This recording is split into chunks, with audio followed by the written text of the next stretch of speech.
Bueno, bienvenidos a todos a esta segunda reunión de Blockstack en Sudamérica, Chile en particular.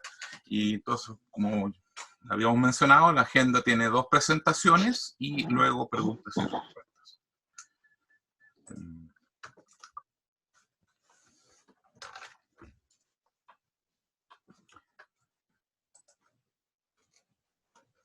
Entonces, ahora siempre hay desafíos, digamos, de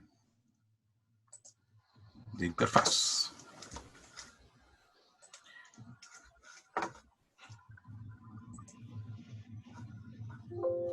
Bueno, entonces la presentación es construyendo aplicaciones descentralizadas con Blockstack. Entonces, básicamente estas fueron desarrolladas por dos de los ingenieros, digamos, de Blockstack y agregamos algunas cosas nosotros como desarrolladores de aplicaciones acá en Chile. Entonces, ¿qué es Blockstack? Básicamente, Blockstack está en esta, de acuerdo a esta línea histórica, tratando de liderar la era de los descentralizados, ¿no? Donde hay de los datos abiertos, que es basado en la criptografía. ¿Ya? Entonces, obviamente, algunos tenemos la experiencia de haber visto cómo eran los mainframes, en el caso, digamos, liderado por IBM, en el caso después la época de los computadores personales, liderado por Microsoft, donde habían hardware, digamos, de arquitectura abierta, y después nace en la época de los 90 la era, digamos, de la nube. En esa época no se llamaba nube, sino que se llamaba Internet, y bueno, nos dibujábamos como una nube y se transformó en la nube, ¿ya? Donde hay software abierto como Linux y web, y la lidera todavía Google. Entonces esta nueva era es la que es datos abiertos basado en criptografía. Entonces, esencialmente hay una era actual que tiene algunos problemas como de falta de confianza, se usan los datos para fines que no son los que corresponden. Entonces la gente cuestiona, digamos, de estos hilos de datos. No hay suficiente espacio para la innovación por estos monopolios de datos actuales, y los desarrolladores quieren reducir costos, sobrecargo y evitarse la responsabilidad de distribuir las aplicaciones.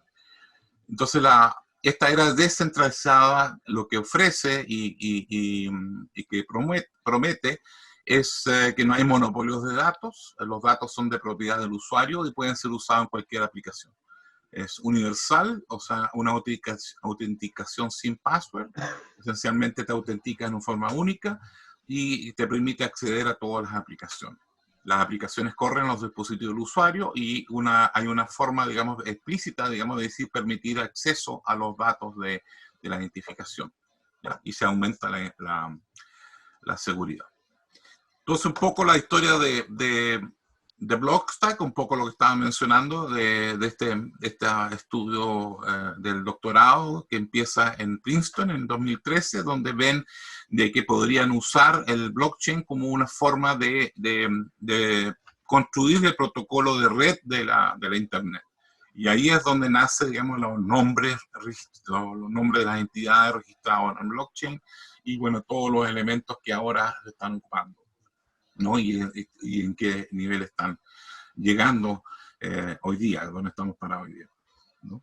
Entonces se ha ido construyendo con el tiempo toda la plataforma y los protocolos necesarios, digamos, para manejar las aplicaciones en red.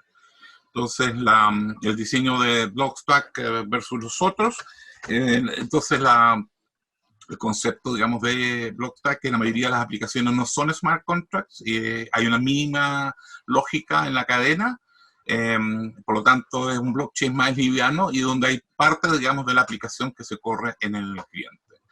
Los contratos inteligentes no son Turing no completos y son evaluados en tiempo de publicación, ¿no?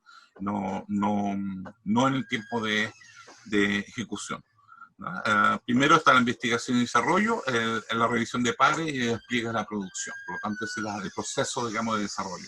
Ahora, todo lo que la mayoría lo enfoca actualmente, que podemos ver, digamos, en otros desarrollos, digamos, de blockchain, es todo un contrato inteligente, la mayoría de la lógica tiene que estar en la cadena, por lo tanto es un blockchain más pesado, y los contratos inteligentes son Turing completo, ¿ya? Son evaluados en tiempo de ejecución, y son aproximaciones científicas, ingeniería especulativa, no se sabe exactamente cómo funciona.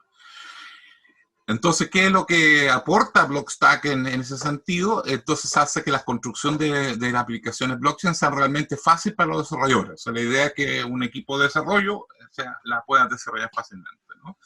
Entonces, toda la parte, digamos, más compleja de blockchain se abstrae y se traspasa, digamos, a que Blockstack lo maneja en ese sentido, o sea, el código de Blockstack, ¿no? Entonces la idea, digamos, es mantener en la cadena la autenticación, como hablábamos. La autenticación es la relación, digamos, con el blockchain. Entonces un usuario tiene un nombre de usuario y ese nombre de usuario está vinculado con la blockchain. Lo mismo ocurre con los smart contracts. Los smart contracts se vinculan también con el blockchain. Otro aspecto es que, digamos, que se mantienen los datos encriptados, pero fuera de la cadena. Entonces, los datos que simplemente, en vez de meterlos en el blockchain, se mantienen fuera de cadena, pero en forma encriptada. Y lo otro, digamos, se envuelve todo en una API fácil basado en JavaScript. Entonces la idea es de acá. Entonces tenemos el stack de blockchain, que es básicamente construido con Rust, que es un lenguaje funcional que provee la seguridad y el consenso, y sobre eso tenemos el auth, que es digamos, la validación, digamos, la identificación del usuario, y el Gaia, que es el almacenamiento. Y todos, digamos, tienen una autenticación basada en JavaScript y un almacenamiento, digamos, de los datos. Entonces, sobre esta estructura se construye la aplicación usando stacks, auth y Gaia, ¿no? Entonces, básicamente eso. Entonces, la anatomía de una app, tradicionalmente, esta es la anatomía de una app desempaquetada, donde hay una base de usuarios, una base de datos, y después está el código base y está el diseño, digamos, de cómo se presenta esta aplicación al usuario. Entonces, hoy día, entonces, esta base de usuarios pertenece a la base de datos. Entonces, si vemos una aplicación, entonces, típico, vamos a ver que tenemos que preocuparnos de la administración de estos usuarios y vamos a incorporar. Entonces, por lo tanto, lo que ocurre es que tenemos una aplicación 1, una aplicación 2 y la aplicación 2 millones, y cada uno de ellos tiene que manejar la base de datos de usuarios, ¿ya? Entonces, ¿cómo el problema que se genera, digamos, que los usuarios están con una fatiga de ingresar a una nueva aplicación? ¡Ay, una aplicación más! Tengo que autenticarme, ¿ya? Luego, digamos, tengo que poner cuentas y datos por todos lados, o corro el riesgo, digamos, de que estos monopolios, digamos, de datos, de aplicaciones que hay, me sepan todo lo que hago yo y usen estos datos para otros objetivos, digamos. Entonces los datos están en riesgo, como el Cambridge Analytica, etc. Luego hay silos de datos, que son, cada uno de los datos no se pueden interactuar entre sí, o sea, no podemos ocupar esos datos entre una aplicación u otra. ¿Y qué pasa si una aplicación termina? Entonces se pierden esos datos. Se pierden esos datos porque, digamos, a no ser que obviamente provean las herramientas para poder recuperar esos datos antes que se cierre esa aplicación. Digamos. Ha ocurrido varios casos, digamos, eso, ¿no? Entonces, y bueno, desde el punto de vista de los desarrolladores, entonces, bueno, hay una ingeniería del ingreso a la aplicación que hay que incorporar, por lo tanto tenemos que preocuparnos de la seguridad, etc. Hay una concurrencia que está encerrada, o sea, estamos bloqueados porque no podemos, estamos metidos en digamos, este sistema, no podemos salir de ahí. Entonces hay un efecto, digamos, de red. Y si pierdes tu base de datos, entonces pierdes tu usuario, ¿ya? Entonces, bueno, entonces hay brechas de seguridad o, digamos, rupturas de seguridad y por lo tanto, digamos, ¿qué pasa, digamos, si es que penetran, digamos, en estos datos, digamos, roban todos los datos, digamos, y corremos el peligro, digamos, de que además, digamos, estamos exponiendo a nuestros usuarios a cosas que no hemos anticipado. Ahora, la causa principal es, que mueve, digamos, a Blockstack es que es un enfoque donde las bases de usuarios están integradas con la base de datos. O sea, digamos, no están separados, digo. ¿Ya? Entonces, es básicamente, hay una, lo que vemos a la izquierda es que las bases de datos de usuarios están integrados con la base de datos. Eso es lo tradicional.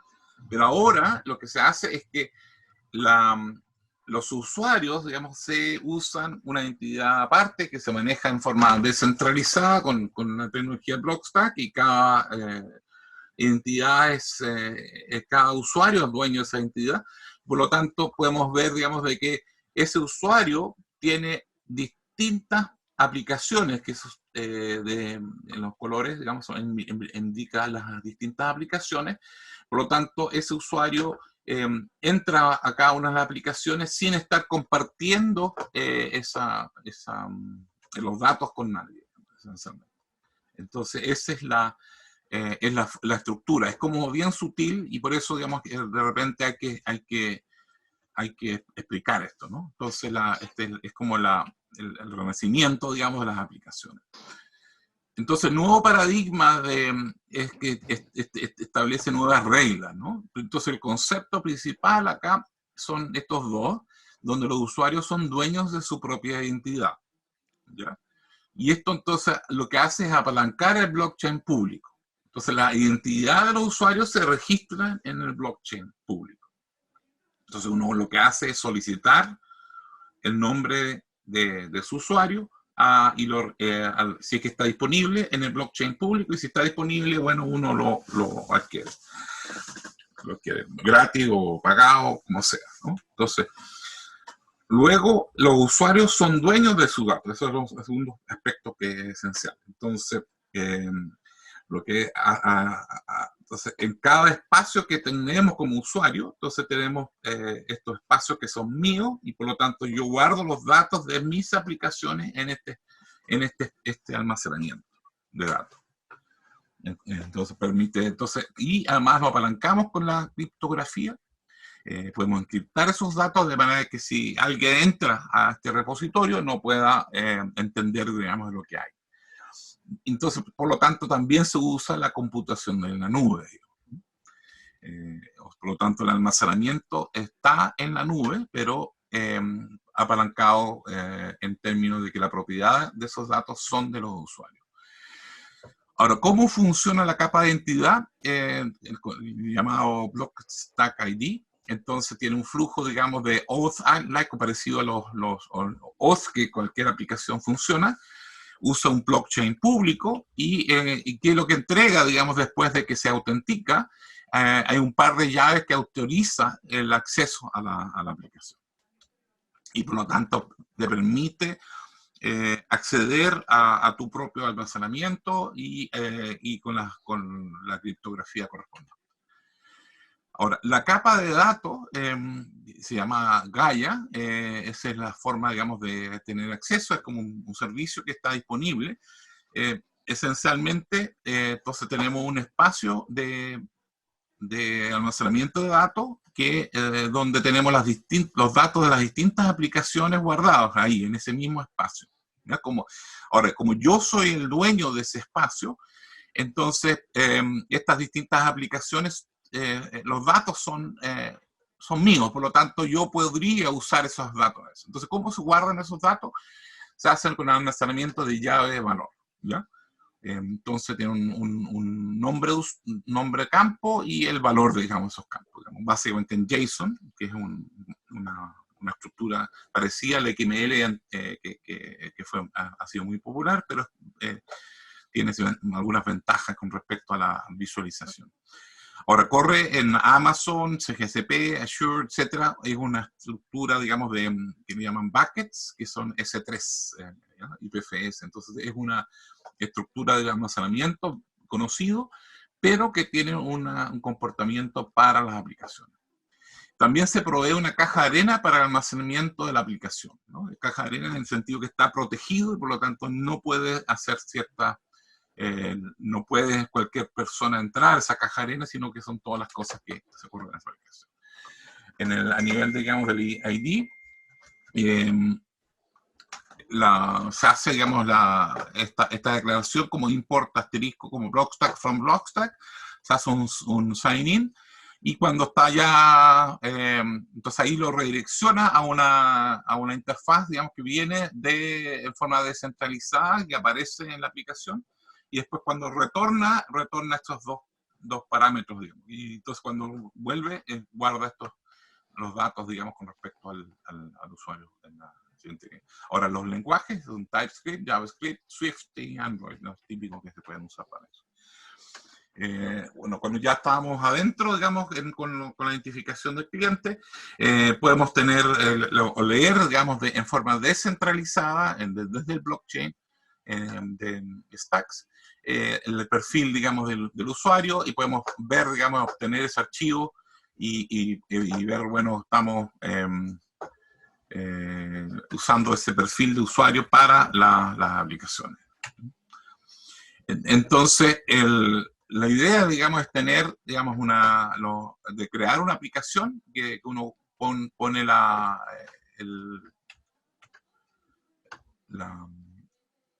capa, digamos, de presentación, y que donde se ejecuta la aplicación y que pueda servir a una gran cantidad de usuarios, pero cada uno de los usuarios tiene protegida sus datos y su identidad personal, ¿no? Y está protegido y además está encriptado. Y podrían eventualmente, al desarrollar las distintas aplicaciones, como son sus datos, podrían interactuar y trabajar conjuntamente, ¿no? Un ejemplo, digamos, como un CRM que trabaja con un sistema, digamos, de contratos, digamos, de acuerdos de negocio. Entonces un CRM podría servir, digamos, como para proveer información para el sistema de, digamos, acuerdos de negocio, porque ahí tienen los datos, entonces manejo los contactos a través de...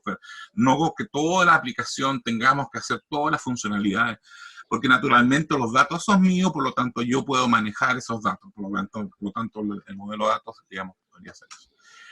Entonces la arquitectura, digamos, de la solución es... digamos, básicamente tenemos aquí arriba los distintos tipos de almacenamiento, que es la capa, digamos, de almacenamiento. Después tenemos la capa, digamos, de enrutamiento, que esencialmente tiene, o al revés, digamos, partamos con la capa, digamos, de blockchain, que es donde se registran las transacciones con respecto a los nombres de los servicios de red, ¿no? De los nombres, digamos, de los usuarios, y esos nombres tienen un hash, y ese hash se guarda en una estructura, digamos, que es donde dice dónde está guardado mi almacenamiento en la nube de datos. Entonces, para ello se usa el núcleo, digamos, de Blockstack, que tiene distintos servicios, digamos, que son una conexión, digamos, al blockchain.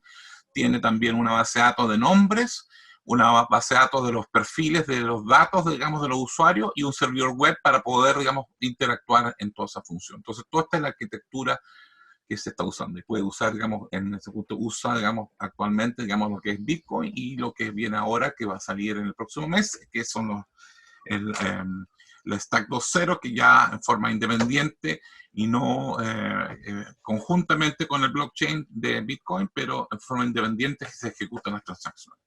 Entonces, con respecto a los contratos inteligentes, que son smart contracts, entonces, bueno, ahí han habido varios problemas con los distintos contratos inteligentes, digamos, y al final también hay un problema, digamos, que tiene que ser auditado, de manera, ¿por qué? Porque tienen ciertas formas, digamos, de generar problemas. Entonces, las lecciones aprendidas, que es que es un lenguaje Turing completo, entonces en el contexto de un contrato inteligente, entonces introduce propiedades no deseadas como funciones reentrantes, ¿no? Y eso genera algunas algunos errores o problemas, digamos, de seguridad. También sugiere un modelo mental incorrecto a los desarrolladores porque les permite hacer cosas que no deberían hacer. Y ahora, compilar esto, digamos, correctamente es bastante duro. En 3 años recién salió una versión 0.5 y, digamos, no ha sido tan fácil de poder liberar las distintas versiones del compilador. Obviamente, ¿por qué? Porque hay avances, digamos, en cuanto a la compilación, pero hay programas que han sido ejecutados y han sido compilados, digamos, en una versión más antigua, por lo tanto a veces hay un problema de compatibilidad y todo ese problema, digamos, del versionamiento. Lo otro que se ha visto es que hay desarrolladores que diseñan trucos locos para pagar menos gas, ensamble, el batch de transacción. Entonces esos básicamente son los elementos que este lenguaje Turing completo, que permitiría eventualmente modificar los datos del sistema operativo o hacer efectos, digamos, que no queremos, se podrían usar, digamos, imagínate una smart contract que uno lo baja, digamos, de un blockchain y ejecuta y te destruye algo en tu equipo. Entonces, un bit básicamente de historia, lo que plantea, digamos, Blockstack, es que el Bitcoin introdujo el script Bitcoin, que es un Turing no completo, digamos, por elección, que es bastante simple, que está asociado a las fechas, digamos, de vencimiento de las cosas y donde se ejecutan. Y en Ethereum introdujo Solidity y el ensamblador, el compilador, que es Turing completo, y rompiendo la promesa del Turing completo con gas en tiempo de ejecución. Entonces también eso ha sido un poco un problema, digamos, que ha generado. Entonces, en el caso, digamos, de Clarity, que es la propuesta del lenguaje que es basado en Lisp, entonces, esencialmente las recomendaciones previas que decían no debe escribir su contrato usando ensamblador, en este caso no puede escribir porque no va a poder escribir con su contrato usando ensamblador. No puede, en el caso no, en vez de no debe, que es opcional, no puede escribir funciones reentrantes, es el número 1 del abuso de almacenamiento, digamos, el uso reentrante. No puede poner sus transacciones en lote, no puede despachar llamadas en forma dinámica y no puede inyectar pillerías locas o con defectos en el ensamblador binario. Entonces, básicamente, digamos, el cambio, aquí podemos ver en la parte superior acá el jefe, digamos, del producto, digamos, que está ahí, pues haciendo una presentación de Walker Gupta. Entonces, él, básicamente, el lenguaje, digamos, es de procedimiento funcional, porque es basado en el Solidity, es basado en JavaScript. Entonces ahora es funcional, en vez de ser compilado es interpretado y ahora no es Turing completo, sino es no completo, ¿no? Y es más fácil, es más seguro y más seguro que fácil, ¿ya? Por lo tanto, aquí podemos ver un ejemplo, digamos, de un smart contract en Clarity, ¿no? Que es como un lenguaje, digamos, que se usaba típicamente en AutoCAD y en mucho en inteligencia artificial. Entonces ahora, digamos, hay una disponible, digamos, una prueba, digamos, de la aplicación. Uno lo puede bajar, ahí está, en docs.blockstack.org, núcleo Smart Overview, ahí puede ver todo lo que sale, digamos, y uno puede, ahí el testnet está disponible para el uso local, y en estos momentos hay una oportunidad para todos nosotros, los que quieran, les gusta este tipo de cosas, de poder ejecutar el testnet. Bueno, esta es la forma, digamos, de verse involucrado. Hay foro, en la invitación que se envió también hay un vínculo a Discord para poder también ser parte de la comunidad de Blockstack. Hay bastante que hacer, hay oportunidad. Ahora, con respecto al testnet que estamos viendo, ahí se van a hacer unos hackatones para poder hacer pruebas sobre el testnet, y también van a haber incentivos para probar y encontrar los problemas, digamos, del blockchain, digamos, de Blockstack o Stacks. Ok, entonces, muchas gracias. Entonces ahora les dejo con con José, que él va a dar la presentación. Bienvenido, Luis.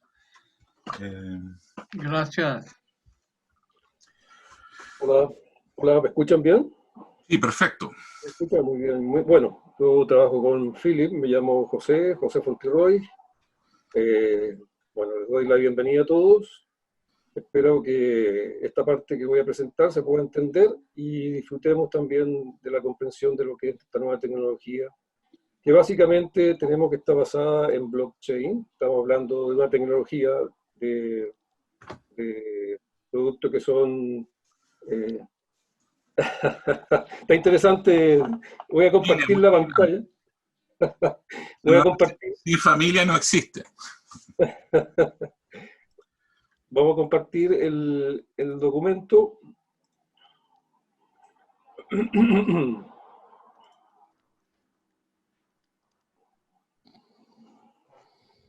Muy bien. Vamos a... Se ve bien, ¿no? Bueno, Paradigma CrowdStrike nace ocupando el framework de Internet, o sea, Blockstack, que nos provee una infraestructura para poder llegar a blockchain y a este concepto del Internet del valor. Que toda transacción tiene un valor, entonces blockchain nace al amparo también del concepto de la criptografía y de la criptomoneda, ¿no? Aunque son dos cosas distintas actualmente y se quieren separar, lo que es Bitcoin y lo que es blockchain. Entonces, pero todos sabemos que blockchain de alguna manera también tiene sus desafíos, son lentos de alguna manera y necesitan mucho consenso y confianza, ¿no? Porque estamos hablando de elementos de confianza, y estamos hablando de valor, y estamos hablando de consensos. Y bajo esa estructura se nace Blockstack, y a través de su concepto de almacenamiento Gaia y el peer-to-peer, que es Atlas, nos permiten una escalabilidad mayor y una rapidez también, manteniendo la confiabilidad y la inmutabilidad de los datos, ¿no? Es fundamental. Entonces, Paradigma, que es una aplicación que nace para facilitar el hacer negocios, ¿no?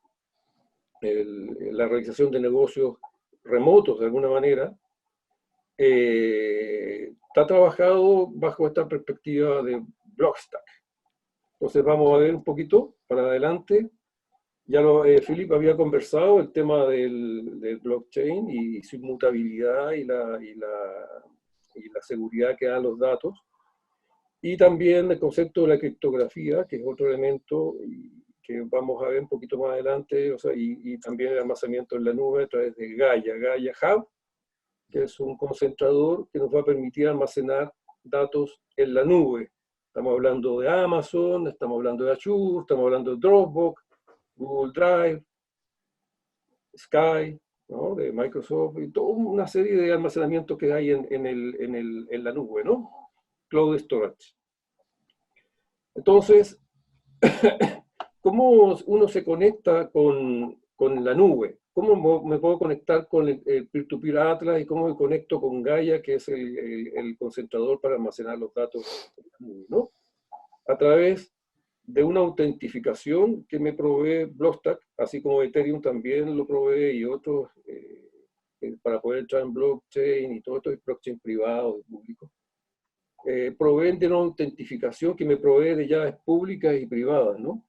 Tenemos unas direcciones, tenemos llaves privadas, llaves públicas, address key, que nos van a permitir entrar a almacenar datos y en blockchain o en cloud storage. Entonces yo necesito identificarme, y esa identificación tengo que primero crearla dentro de Blockstack, la tengo que crear, y Blockstack me va a dar esa identificación que de alguna manera se va a almacenar en forma distribuida y me va a permitir tener lo que es una ruta, un enrutamiento hacia mis almacenamientos. ¿Ya? Entonces, esta autentificación generalmente se hace a través de un browser.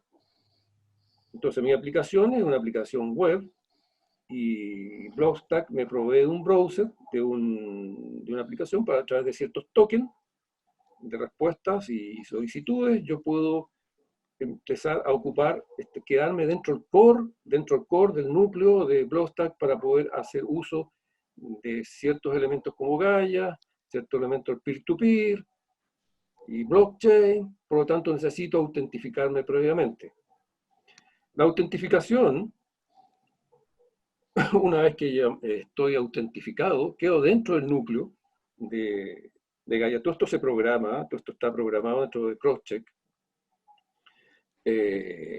porque uso yo las librerías Blockstack, que son librerías blockstack.js, y yo una programación a través de JavaScript y React, Redux y un montón de librerías que existen en el mercado actualmente que me permiten hacer una serie de facilidades a través de lo que es el backend y frontend, ¿cierto? Entonces React se trabaja en el lado del cliente, el frontend, pero también tengo Node, tengo otros elementos, tengo también para poder hacer desarrollo a través del backend. Todo esto me permite a mí poder llegar a almacenar el dato, que es simplemente un objeto JSON, es un objeto clave-valor, que es como el XML, que me va a permitir almacenarlo dentro del Cloud Storage o el blockchain, ¿no? Entonces, estos almacenamientos que me provee Gaia son almacenamientos de llave clave-valor, virtualmente algo muy fácil. Nombre, tanto edad, tanto, son estructuras.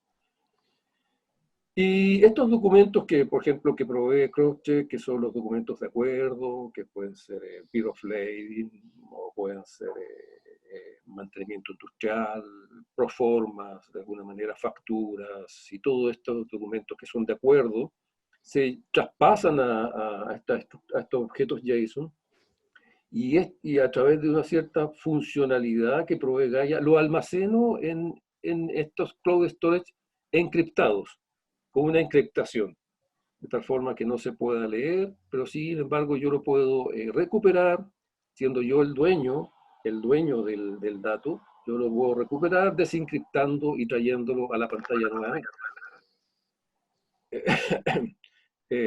Posteriormente,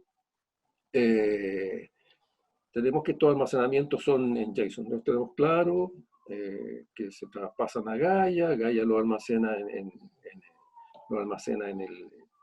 Aquí vamos a detener un ratito, yo le voy a explicar un poco que Crosscheck almacena los datos utilizando este sistema de almacenamiento que se llama Gaia Hub, que es un concentrador.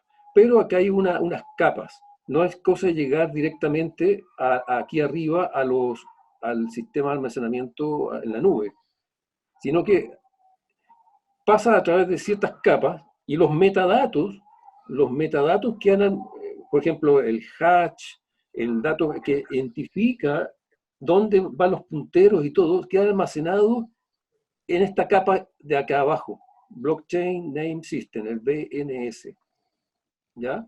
Pero el dato mismo va a quedar almacenado en Gaia, en Dropbox, en Microsoft Azure, y aquí están los JSON propiamente tal, encriptados. Los direccionamientos van a quedar en la capa blockchain. De esa forma, ¿por qué vamos a verlo? ¿Por qué quedan los metadatos solamente almacenados en blockchain? En la capa blockchain. Y los datos que son muy pesados van a quedar almacenados en el cloud, ¿cierto? En el cloud storage. Entonces, ¿qué nos garantiza eso? Nos garantiza un alto rendimiento y una alta disponibilidad, ¿ya? Entonces, y la escalabilidad. ¿Por qué? Porque la cadena de bloques siempre requiere consenso, ¿no? Y un gran número de personas, un número determinado de personas que estén en consenso para decir que ese dato está correcto, entonces se almacena. En Bitcoin son más o menos 10 minutos. En Ethereum un poquito menos, estamos hablando de segundos, 15 segundos, pero sin embargo todo esto nos requiere tiempo para almacenar datos. Y además que la cadena de bloques blockchain no está hecha para contener muchos datos, ¿no? Está hecho para, si no es muy caro. se encarecería. Entonces, cada bit tiene un costo y almacenar esos datos en blockchain es costoso, de alguna manera. Entonces, ¿qué nos provee el framework? Y lo cual se aprovecha Paradigma Project, es que los rendimientos de está hecho por capas. Aquí se almacenan en el blockchain ciertas condiciones mínimas como hash o datos de puntero que nos van a llevar a los datos más pesados, que tienen muchos bits de información encriptados en Gaia, a través de Gaia Storage, en la nube. Entonces está hecho en dos capas. Cuando nosotros entramos y nos identificamos, previamente, antes de entrar aquí, estamos identificados en el sistema, en el browser, damos el ID nuestro como usuario, se crea un enrutamiento. Yo como usuario tanto me identifico y yo sé que estoy almacenando esta información en Dropbox. Me crea una ruta hacia allá. Entonces, yo puedo a través de esa ruta, que es muy parecido a este enrutamiento que se ocupa en las pilas OSI, en las pilas de red, y lo que tenemos. Sabemos, aquí se hace un cierto enrutamiento a través de esos routers internos que nos provee la información y podemos llegar al dato a través de mi identificación. O sea, yo soy dueño de mis datos. Y eso nos provee estas computaciones, estas aplicaciones DApp distribuidas, ¿no? Parece que me estoy yo mismo llenando de líneas por acá. Ya, muy bien. Entonces, a ver si soy yo este que estoy... No, soy yo. No sabía que era público esto. Ah, ya. Ya, perfecto, no hay problema. No sé cómo borrarlo tampoco. ¿Con Control Z? Ya. Control Z y va... Bueno, voy a ver, mientras sigue nomás no te preocupes, yo voy a investigar. No hay problema. Entonces, ¿qué tenemos nosotros? Que viendo desde el punto de vista de la aplicación, cuando uno se identifica, y aquí está, por ejemplo, identificada ya la persona, se identificó con su foto, con todo, pudo entrar al ambiente, al core que nos provee Blockstack para almacenar tanto en blockchain como en Gaia Storage, y todo esto hecho a través de un peer-to-peer network que se llama Atlas. Por tanto, yo tengo una aplicación que si bien lo veo aquí en el browser como una aplicación web, estoy con una aplicación distribuida, a la cual yo soy dueño de mis datos, yo soy dueño de todo el entorno, de mi ID. Por lo tanto, esto ya no es el paradigma de la computación normal, si estamos mostrando el Web 3.0, en la Web 3.0, que es donde todos en forma democrática nos unimos a través de ciertas relaciones y construimos una computación distribuida. Esto es muy novedoso porque no ocupa una base de datos central. Aquí estamos viendo que todo se está almacenando en lo que el concepto user base, o sea, no database, estamos hablando que el usuario es dueño de sus datos. Están aquí sus datos, y por lo tanto yo lo puedo recuperar al entrar y me identifico. Por lo tanto, los datos que me trae aquí, si bien se ven una forma, aquí están distribuidos a través de ciertos objetos JSON que se arman y se ponen en la pantalla. Los puedo leer, los puedo deserializar, los puedo parsear, y finalmente esto me permite tener una aplicación, si bien distribuida, bastante compleja, que me permite tener todos los datos a una velocidad bastante aceptable y que me permite a su vez entrar a este mundo del Internet del valor, ¿no? Entonces, aquí tengo el concepto de la dignidad de los datos. Philip me hablaba de la dignidad. ¿Por qué el dato, entre comillas, tiene que tener el concepto de la dignidad? Porque aquí estamos hablando de personas. Estamos hablando de personas las cuales sus datos pueden ser manipulados, ¿no? Por entidades o corporaciones o entidades centralizadas, ¿no? Aquí se trata de que el dato sea digno en relación a la a la independencia y a la seguridad que tiene el dato porque me pertenece. No quiero que alguien me lo manipule, no quiero que alguien me corte el servidor y me diga hasta aquí no me llegan sus datos, se perdió. No, mi dato está almacenado y yo soy dueño de ese dato. Especialmente estas aplicaciones descentralizadas tienen mucho valor en las notarías, en bienes nacionales, por ejemplo, hay muchos datos seguros que tienen que estar inmutables y tienen que estar por per se. No se puede perder porque un servidor quedó desconectado. No se pueden, porque se le ocurrió, ya que esta aplicación ya se sale del mercado, se pierden los datos, ¿no? Uno es dueño del dato y ante eso está la dignidad de la persona, ¿no? Entonces, por eso los datos tienen que tener cierta dignidad también, es un concepto. Y en la medida que yo soy dueño de esos datos, construyo alrededor de esos datos también una mejora de las condiciones, ¿no? Porque puedo ir, asimismo, yo como dueño de algo lo puedo ir también haciendo una mejora continua y viendo cómo lo puedo aplicar y todo. Entonces, este concepto también del Internet está el tema de stack.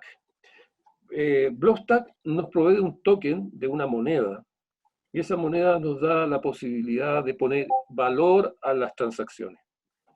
Y en ese caso, Crosscheck lo que hace, efectivamente, como Crosscheck es un negocio que se hace en forma, un deals, es un doing, haciendo negocios, doing, necesita participantes, ¿no? De un lado o de otro. Necesito que soy exportador, necesito el importador, tienes el cliente, soy el proveedor, pero puedo tener grupos de personas también que pueden participar y en este aspecto, cuando hay que activar los participantes, Crosscheck de alguna forma necesita activar a esos participantes y ocupa la moneda Stack. Puede ser parecida a Ethereum, puede ser parecida a Bitcoin, en este caso es Stack que nos provee Blockstack de esa moneda. Un ejemplo en este caso, por ejemplo, a través de un lenguaje JavaScript que nos permite hacer estas llamadas Gaia, es lo que estamos viendo aquí, como una función putFile y un getFile.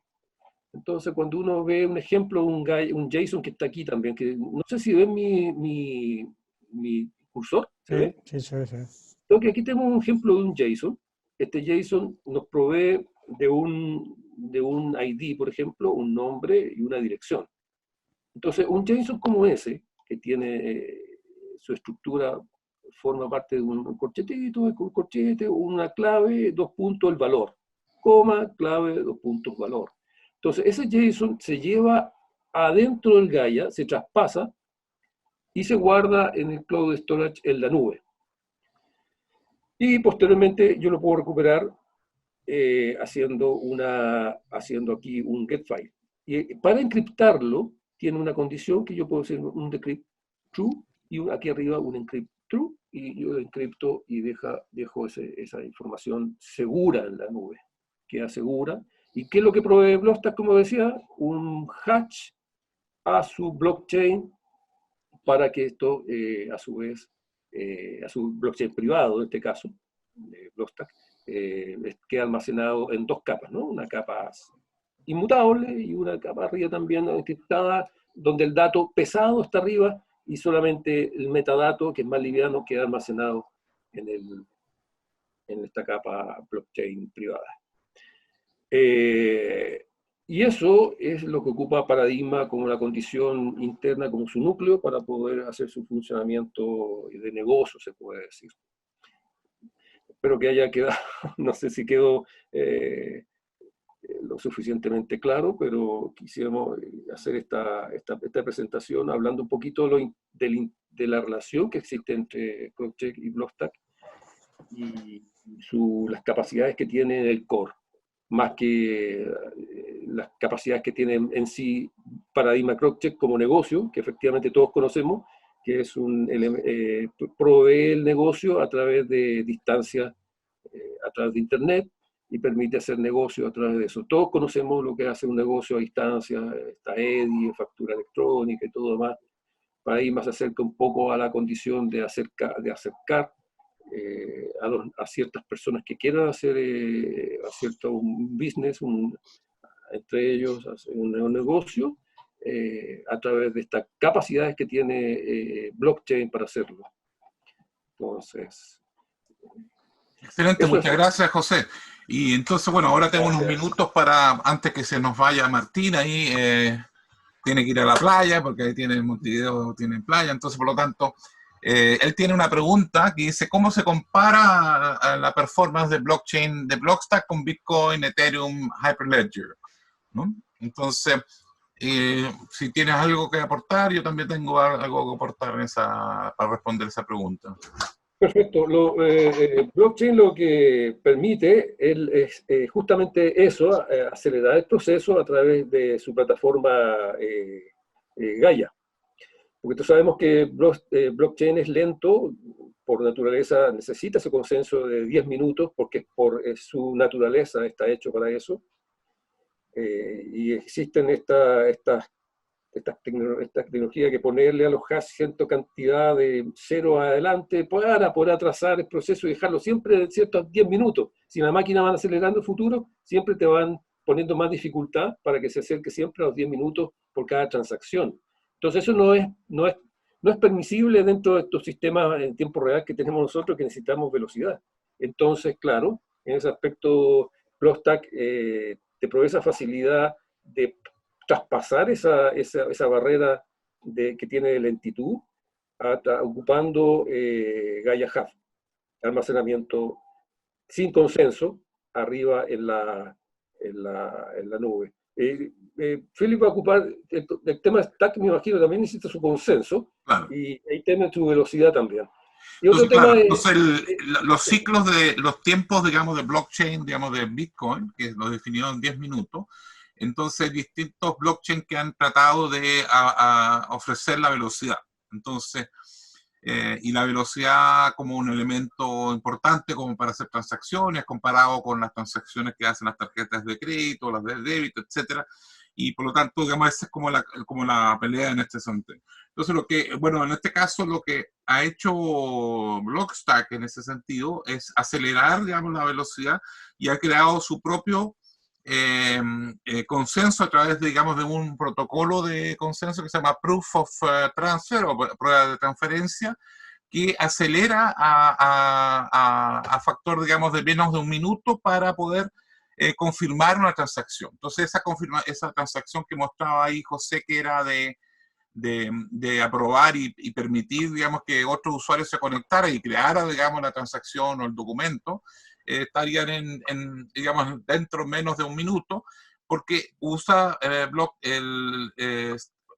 Blockstack usa un blockchain que se llama Stacks. Ahora, pero sin perder el tema de la seguridad. Entonces, ese consenso tiene un mecanismo de minería, etcétera, que es con incentivo, que todos podemos participar si queremos ser nosotros mineros, pero esencialmente el incentivo está a que lo que hagamos, digamos, y nos coordinamos, finalmente en ciclos de 10 minutos se registra todas esas transacciones igual sobre el blockchain de Bitcoin. Por lo tanto, las velocidades son velocidades del stacks. Y por lo tanto, si te confirman, digamos, como que la transacción se hizo en stacks, ya se considera, digamos, como inmutable. Por lo tanto, digamos, en 10 minutos más, todas esas transacciones, como en resumido, se registran de manera que no pierdan el historial de transacciones. Y ese protocolo es un protocolo completamente nuevo que, a diferencia, digamos, de los protocolos de consenso anteriores, que el Proof of Stake o Proof of Work, prueba de trabajo, prueba, digamos, de participación, ahora, digamos, viene el prueba de la transferencia. Si hago la transferencia y tengo un consenso aprobado por mi propio sistema, esa aprobación, digamos, de estas transacciones va a ser, digamos, a mayores velocidades. Y en este momento lo que se está ocurriendo es que todas esas pruebas de velocidad se están haciendo, van a empezar ahora en el mes de, ahora, en 20 de abril empieza el lanzamiento de las pruebas y van a ser, digamos, menos de minutos, digamos, van a ser segundos, digamos, en ese sentido. No sé si hay algo más que tú te acuerdas, José. No, está muy bien, excelente. O sea, para resumir, Stack nos da esa facilidad de mayor velocidad, pero también lo que hace Blockstack, junta todas esas transacciones Stack que hubo en cierto momento, las junta y las lleva juntas a un Bitcoin. ¿Ya? Entonces ese es el Proof of Transfer. Ahora, ¿alguna pregunta, algún comentario? ¿Qué les parece? Se ofrece la palabra.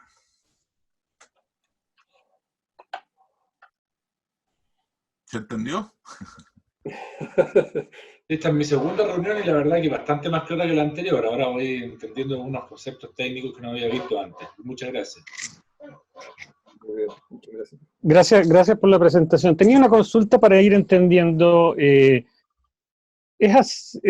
Según este sistema, este paradigma, está temblando acá. Sí, está temblando. Aquí también llegó a la misma velocidad. No hay problema. Ya estoy acostumbrado ya. Mi consulta era si con este paradigma los desarrolladores o las empresas que desarrollan estas aplicaciones para utilizar esta plataforma, entonces no tendrían o no sabrían quiénes son sus usuarios. ¿Entiendo bien? Exacto. Así es. No sabemos quién ocupa, porque es distribuido. Bueno, ese es el problema, es un problema que eventualmente vamos a tener que ver una forma de hacer partícipe sin romper las reglas de privacidad. Entonces, eso es algo que se está generando. Por ejemplo, nosotros no sabemos quiénes son los usuarios de nuestro paradigma crosscheck, no tenemos idea, bueno, obviamente no tenemos acceso a los datos. Probablemente, digamos, habría que desarrollar algún tipo, digamos, de elementos que son con permisos, digamos, para poder informar ciertos eventos, ciertas cosas. Es completamente anónimo. Que es un valor en sí mismo también, sí. No es necesariamente una cosa negativa.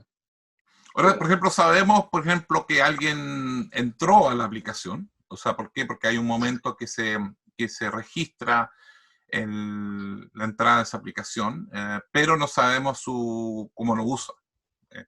Y bueno, las políticas de Blockstack, que son bastante severas en términos de que no se permite incluso hacer referencia a terceros.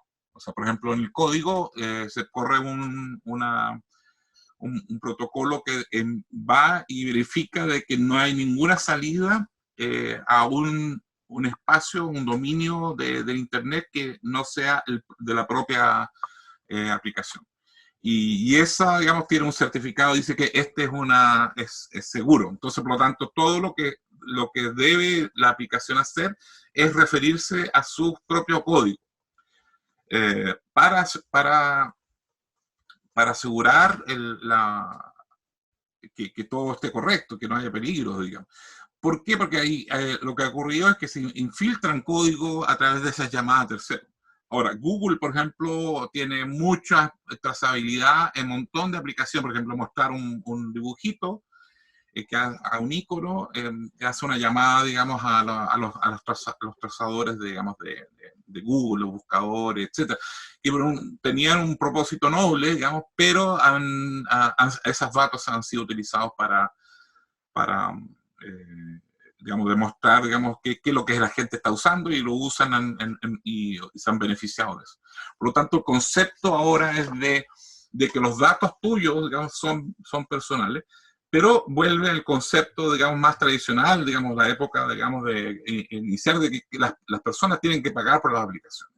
Ese concepto, digamos, de que las aplicaciones son gratis, ha tenido un costo para la gente altísimo. Y ese costo altísimo es el que hay que evitar. Que altísimo es la falta de privacidad y alguien que se enriquezca en función, digamos, de los datos que uno tiene. Digamos. Son datos estadísticos y que son más allá, incluso más poderosos que los propios países, digamos, y las leyes Y bueno, hemos visto todos los escándalos que hemos visto. Entonces, en ese sentido, lo que va a ocurrir es que ahora va a volver al concepto, digamos, de que tenemos que pagar por nuestras aplicaciones.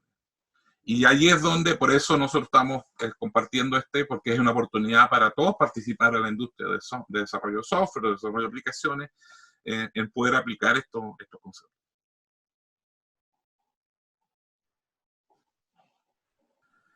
Por eso hay que explicar. Está bien, no. No, fantástico. ¿Sí? ¿Alguna otra pregunta? ¿Algún comentario? Felipe, Rod, de Ultranet, digamos, ¿cuáles son sus opiniones? Luis, ¿qué te parece? Pues, estoy tratando de no caerme del caos mental que se me ha creado. Pero bien, cacho por dónde va la cosa. Bueno, Luis era el gerente de informática para el Sistema de Naciones Unidas para toda América Latina, así que es un honor, digamos, estar contigo presente acá, ¿no? Justo, pues. Pero un honor, digamos, y muchas gracias por escuchar nuestra presentación. No, es todo lo contrario. No sé, ¿alguna pregunta? Entonces, bueno, terminamos entonces. Le agradezco su participación y vamos a tratar de seguir y vamos a tratar de ampliar el espectro, digamos, para que sea, digamos, de por lo menos Sudamérica. Y bueno, si ustedes tienen recomendaciones de amigos que quieren unirse, lo otro, la recomendación es participar en la red de Blockstack. Y la presentación la vamos a compartir también en el grupo que tenemos en Meetup, ¿ya? Vamos a el video. Y hay bastantes, en el Meetup puse bastantes referencias de otra documentación.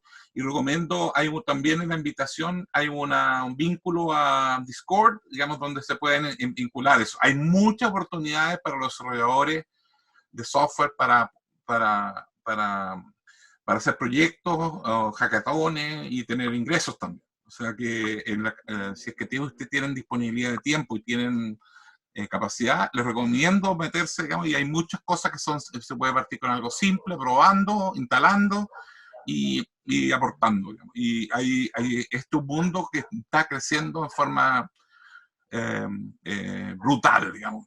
Y lo único que quería compartir es la lógica, digamos, para que la lógica de trabajo está cambiando, digamos, y ustedes hemos sido forzados a hacer cambio a través de la pandemia. Pero el ejemplo más cercano es que imagínense, estamos tratando a llegar a una meta. Y todo lo que se está produciendo y la forma que está trabajando Blockstack y su comunidad y la gente que está haciendo, es como que todos estamos trotando. Y de repente surge una duda y alguien se te acerca, están todos tratando, estamos haciendo el esfuerzo, y te pregunta algo y dice, oye, mira, tengo tal idea o tal problema, digamos, y en la medida que estamos trotando te contestan. Y esa es la forma que se está desarrollando. No hay lo que es documentación. La documentación se hace en estar trotando y conversando, y en la medida que se interactúan las personas, se va generando la documentación. O mirando directamente el código, digamos, que si las personas que sepan usar el código. Pero ese es el nivel de desarrollo que se está en este momento usando, digamos. Entonces, el trabajo colaborativo y participativo es esencial. No es que venga alguien a decir esto está hecho, está definitivo, sino que ahora se está generando, todas las interacciones que hagamos en estos momentos son parte, digamos, del desarrollo de esta nueva tecnología. Ese es el nivel, digamos, de velocidad y de caos, porque al final también te sientes, digamos, que estamos todos corriendo y todos estamos aportando, y, digamos, descubrimos algo y tenemos que, con ese descubrimiento, tenemos que tratar de arreglarlo, digamos, y aplicar, y hay mucha investigación y desarrollo en este sentido. Entonces esa es la invitación, en realidad. No es algo que alguien que tomó 3 meses para hacer un levantamiento de requerimientos, digamos, no, esto es vivo, digamos. Y vivo a nivel global usando todas estas herramientas que estamos utilizando en este momento, como las videoconferencias, reuniones periódicas 3 veces a la semana, etc. Ahora, no hay necesidad de meterse en todos los temas, pero por lo menos los temas que uno podría estar haciendo. Y esta cosa fuerte, muy fuerte. Y Chile, digamos, digamos, el lugar donde vivimos, hemos logrado desarrollar esto acá, lo hemos probado, estamos desde varios años en esto, por lo tanto, desde el 2016 que estamos siguiendo el tema y desde el 2017 que empezamos ya a aplicar y a usar esto. Y ahora nos atrevemos con conocimiento de causa, de poder sugerir a todos los amigos y todas las personas que quieran a subirse a este barco que es bastante grande, digamos, hay mucho más necesidades de que las capacidades que tenemos para hacer todas estas cosas. Así que le agradecemos tu participación y presencia, y esperamos hacer otra reunión para mayo, si Dios quiere, y si estamos todos bien. Muchas gracias, Felipe y José. Muchas gracias. Muchas gracias a ustedes. Muchas gracias. Chao, chao. Chao, chao. Chao. Cuídense.